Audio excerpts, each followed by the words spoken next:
बांग्लादेश में इस्कॉन को बड़ी राहत मिली है। हाईकोर्ट ने इस्कॉन पर बैन लगाने से इनकार कर दिया है। कोर्ट ने कहा है कि वो अंतरिम सरकार की ओर से की जा रही कार्रवाई से संतुष्ट है, लिहाजा इस मामले में स्वतः संज्ञान लेने की जरूरत नहीं है। दरअसल बांग्लादेश में बुधवार को सुप्रीम कोर्ट के वकील मोनीर उज़्मा ने जस्टिस फराह महबूब और जस्टिस देवाशीष रॉय चौधरी की पीठ के सामने इस्कॉन पर प्रतिबंध लगाने की मांग वाली अर्जी दाखिल की थी।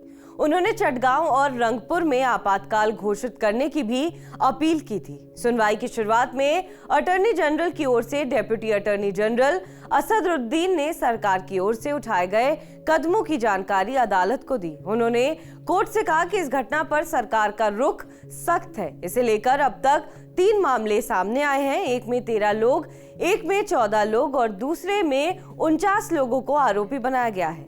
अब तक 33 लोगों को गिरफ्तार किया जा चुका है। सीसीटीवी के जरिए 6 और लोगों की पहचान की गई है। सरकार की ओर से अदालत में कहा गया है कि पुलिस एक्टिव है। आरोपियों से पूछताछ करने पर जानकारी के आधार पर आगे की कार्रवाई की जाएगी। डिप्टी अटॉर्नी जनरल असदुद्दीन ने कहा कि न केवल चटगांव में बल्कि अन्य स्थानों पर भी सुरक्षा बल इस मुद्दे पर सर्वोच्च प्राथमिकता के साथ काम कर रहे हैं। वहीं सुनवाई के दौरान एक जज ने कहा कि लोगों की जान को और कोई नुकसान नहीं होना चाहिए। इस्कॉन पर प्रतिबंध लगाने पर जजों ने कहा कि सरकार सर्वोच्च प्राथमिकता के साथ काम कर रही है। हम सरकार की कार्रवाई से संतुष्ट हैं, बाकी जिम्मेदारी पर हमें भरोसा है। इस दौरान कोर्ट ने टिप्पणी की कि हमारे देश में सभी धर्मों के लोग बहुत सौहार्दपूर्ण और मैत्रीपूर्ण हैं। आपसी सम्मान और प्यार कभी नहीं खोएंगे, इसलिए आवेदक को कोई चिंता नहीं करनी चाहिए।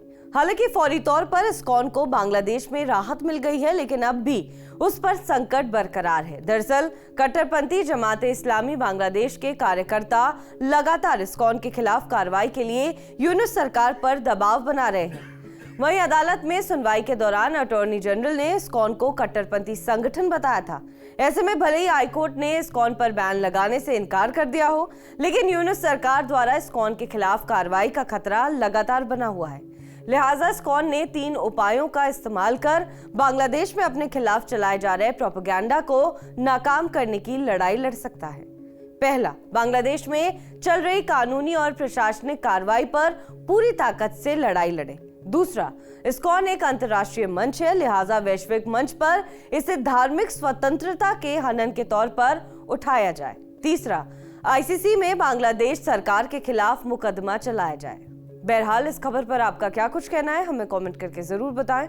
बाकी देश और विदेश की तमाम बड़ी खबरों के लिए आप देखते रहें TV9 डिजिटल।